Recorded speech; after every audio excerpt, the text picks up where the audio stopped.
આ વાત છે સાગબારા તાલુકાના ધલીવેર ગામના પ્રાકૃતિક ખેતી કરતા એક ખેડૂતની કે જ્યાં કોઈ પણ જાતના રાસાયણિક ખાતર વગર કે જંતુનાશક દવા વગર ખેતી કરવામાં આવે છે। આ ઉપરાંત આ ખેડૂત દ્વારા ઉછેરવામાં આવતી દેશી ગાયોના દૂધમાંથી બનાવવામાં આવતી ચા અને છાશનો સ્વાદ પણ કંઈક અલગ જ છે।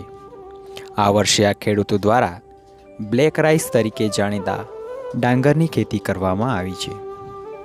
હરીફાઈના યુગમાં પ્રાકૃતિક ખેતી ભૂલી રહેલા આધુનિક યુગના ખેડૂતો માટે આ ખેડૂત પ્રેરણારૂપ બની રહેશે। હાલ જે છે ખેડૂતો જો પ્રાકૃતિક ખેતી ભૂલીને જે આધુનિક ખેતી છે તેના તરફ વળ્યા છે, ત્યારે સાગબારા તાલુકાના ધલીવેર ગામના એક ખેડૂતોએ પ્રાકૃતિક ખેતી કરવાનો એક અનેરો પ્રયાસ કર્યો છે।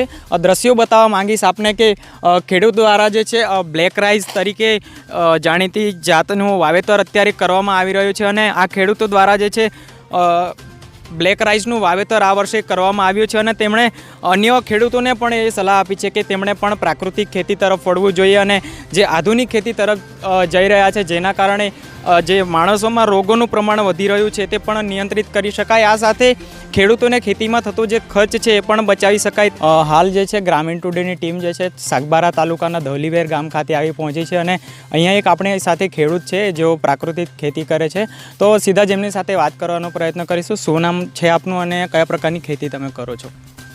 દિનેશભાઈ ગુલાબસિંહ વસાવા, ગામ ધલીવેર, સાગબારા તાલુકો। હું 5 વર્ષથી પ્રાકૃતિક કૃષિ કરું છું।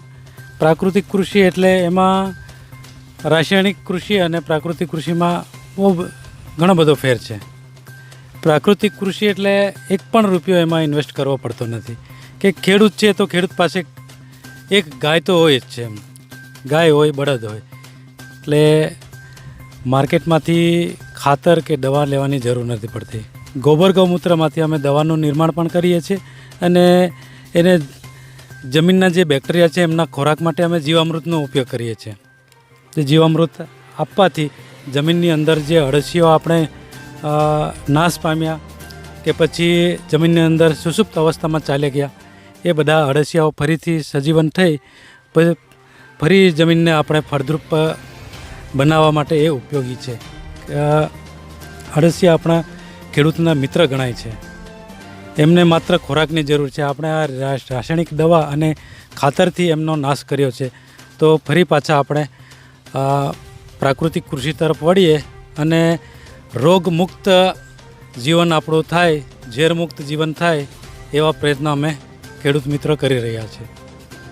અને હાલ જે છે પ્રાકૃતિક ખેતી ધીરે ધીરે ભૂલી રહ્યા છે, તો એ ખેડૂતોને શું સંદેશ આપવા માગશો તમે? જે ખેડૂતો પ્રાકૃતિક કૃષિ ભૂલી રહ્યા છે તો એ ખેડૂતોને હું એવું કહેવા માગું છું કે તમે 1 એકરની અંદર 25-30 હજાર રૂપિયાનો ખર્ચ કરો તો તમે 50,000 રૂપિયાની ઇન્કમ થાય, તો તમે એનો સરવાળો કરો તો તમને કંઈ જ મળતું નથી કે તમારે ખર્ચ જ એટલો થાય। તમારે 30,000નો કપાસ પકાવવો હોય, 30,000નો કોઈ પણ ઉત્પાદન લેવું હોય તો તમારે 10,000 થી 12,000 રૂપિયા એમાં ઇન્વેસ્ટ કરવા પડે, દવા ખાતરમાં, ખેડમાં કરવા પડે। અગર તમે પ્રાકૃતિક કૃષિ કરતા હો તો તમે એક દેશી બળદની જોડી રાખો, ટ્રેક્ટરથી ખેતી કરવાનું ઓછું કરો તો તમારી જે ગુણવત્તા છે જમીનની એ પણ જળવાઈ રહે, ફળદ્રુપતા વધે અને તમારે ખર્ચ ઓછો થઈ જાય। ખર્ચ ઓછો થઈ જાય એટલે ખેડૂત દેવામાંથી મુક્ત થતો જાય અને ખેડૂતને આત્મહત્યા કરવાનો વારો આવે નહીં। આ વર્ષે ખેતરમાં કયા કયા પાક લીધા છે? આ વર્ષે ખેતરમાં મેં ભાતનું વાવેતર કર્યું છે, ડાંગરનું।